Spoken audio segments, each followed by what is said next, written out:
آیت اللہ قاضی رضوان اللہ تعالیٰ علیہ کے شاگرد بیان کرتے ہیں کہ ہمارے استاد کے پاس فائنینشلی چیزیں نہیں تھیں، پیسے نہیں تھے.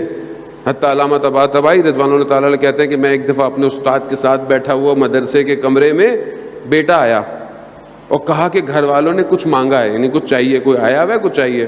انہوں نے کہا کہ میرے پاس کچھ نہیں ہے، ابھی کچھ نہیں ہے میرے پاس. کہا مجھے اتنا افسوس ہوا کہ کاش میرے پاس کچھ ہوتا، کیونکہ بارڈر بند تھے ایران عراق کے اس زمانے میں، کہ ان کے پاس بھی کچھ نہیں تھا تو میں دیتا. یہ درد تھا میرے. کہتے تھوڑی دیر میں پھر بچہ آیا.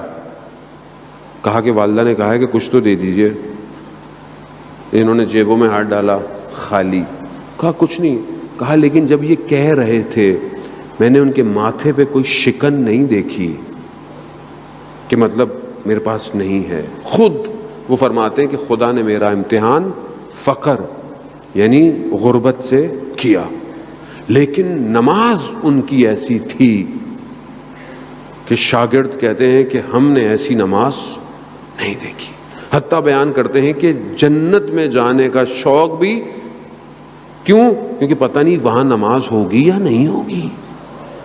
اتنی لذت نماز میں، اتنی انسان کو، انسان تڑپتا ہے. ایک عاشق اپنے معشوق کے دروازے پر جاتے ہوئے وقت نہیں دیکھتا. اگر واقعاً عاشق ہے نا، اس کے دروازہ کھلنے سے پہلے باہر کھڑا ہوتا ہے. اور جب انسان خالق کے دروازے پہ جا رہا ہو، وہ حیا علی الصلاۃ، حیا علی الفلاح ہوئے ہوئے کئی وقت گزر جاتا ہے، اور ہم ٹائم دیکھ رہے ہوتے ہیں قضا کب ہوگی.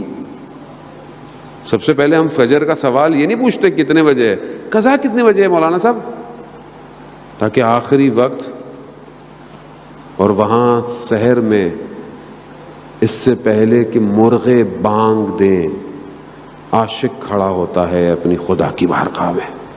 امام نے کربلا کو ایسا ڈیزائن کیا، ایسا سجایا، صرف 6 ماہ کے بچے کے وجود سے دشمن کے چہرے کو بے نقاب کیا.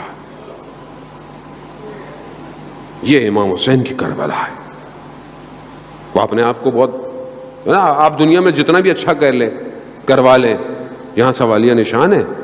اچھا اتنے اچھے تھے تو 6 مہینے کے بچے کو پانی کیوں نہیں دیا؟ ہے نا، یہ امام کا کمال ہے کہ 6 ماہ کا بچہ ابھی باب الحوائج بن گیا. استاد یکتا پور بہت بڑے جو ہے وہ راوی ہیں، وہ بیان کرتے ہیں کہ ایک مداح مصائب پڑھنے والی شخصیت عراق میں تھی. ان کو کہا گیا کہ آپ تہران تشریف لائیں اور یہاں پہ بھی ایک خاص عزاداری ہے، اس کو شروع کریں. تو وہ جاتے نہیں تھے، وہیں رہتے تھے. ان کی خواب میں سید الشہداء خود آئے، کہا کہ وہاں جائیے حاج مرزوق اور جا کر عزاداری کو شروع کیجیے. ایک خاص انداز سے ماتم انہوں نے شروع کیا. ان کا آخری وقت تھا، بیمار تھے، مریض تھے سخت. انہوں نے اپنی زندگی کے آخری لمحات میں حسین یکتا کو یہ بات بتائی. کہا کہ میں شدید مریض تھا، بخار تھا. اس بخار کے عالم میں انسان کا گلا خشک ہوتا ہے، پانی کی تڑپ ہوتی ہے. تو میری 3 بیٹیاں ہیں، راضیہ، مرضیہ، فاطمہ. اب مجھے جب شدید پیاس لگی نا تو میں نے پہلی بیٹی کو پکارا راضیہ. تو میں نے دیکھا کہ ایک نقاب پوش بی بی تشریف لائی، مگر میری جرت نہ ہوئی. پھر میں نے کہا مرضیہ. وہ بی بی تھوڑی اور آگے بڑھی. خواب نہیں دیکھ رہے، وہ سو نہیں رہے، حالت بیداری ہے. انہیں خدا ایسے مقام پہ لے جاتا ہے انسان کو. پھر اور آگے بڑھی. پھر کہا فاطمہ. وہ بیوی اور آگے بڑھی کہ ہم آ تو گئے ہیں، کیا چاہیے؟ کہا بی بی میری جرت نہیں ہے میں آپ سے کچھ کہوں. کہا حاج مرزوق کیسی بات کر رہے ہو؟ ساری زندگی تم نے ہماری نوکری کی ہے. کتنا خیال رکھتی ہیں یہ. ہاں زادار محترم، آپ یہ مت سمجھا کریں کہ چھوٹی مجلس ہے، بڑی مجلس ہے، گھر کی مجلس ہے، چھوٹی نیاز ہے. یہ تو خلوص دیکھتی ہیں. یہ تو دیکھتی ہے میرے بیٹے کے لیے گریہ کون کر رہا ہے. کہا حاج مرزوق ساری زندگی تم نے ہماری نوکری کی ہے، کیا چاہیے؟ پانی چاہیے. کہا انہوں نے مجھے پانی دیا. پانی لیا. کہا بچپن سے میری عادت تھی، جب پانی ہاتھ میں آتا تھا تو میں کہتا تھا السلام علیکہ یا ابا عبداللہ. کہا یہ جملے میرے منہ سے نکلنے تھے، بی بی نے گریہ شروع کر دیا. اللہ اکبر، اللہ اکبر. کہا میں نے پانی پیا. کہا حاج مرزوق، بی بی فرماتی ہیں ہمارے لیے مصائب نہیں پڑھو گے؟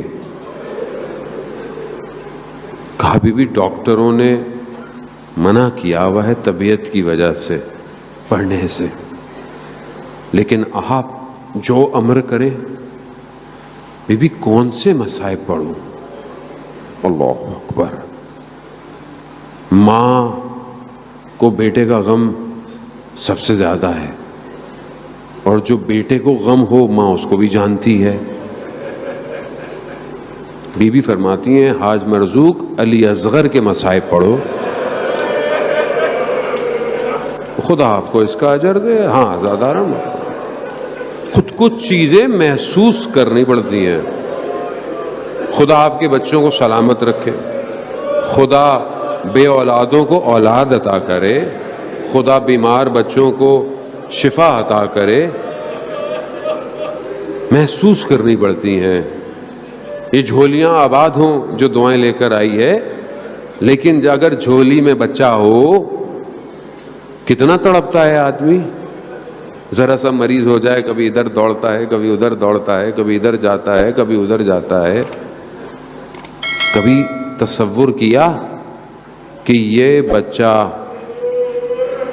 اگر اللہ کی راہ میں دینا پڑ جائے، خوب کبھی پریکٹیکل جن کو بچے اللہ نے دیے ہیں، جن کے چھوٹے بچے ہیں، وہ خود اس چیز کو پریکٹیکل کریں.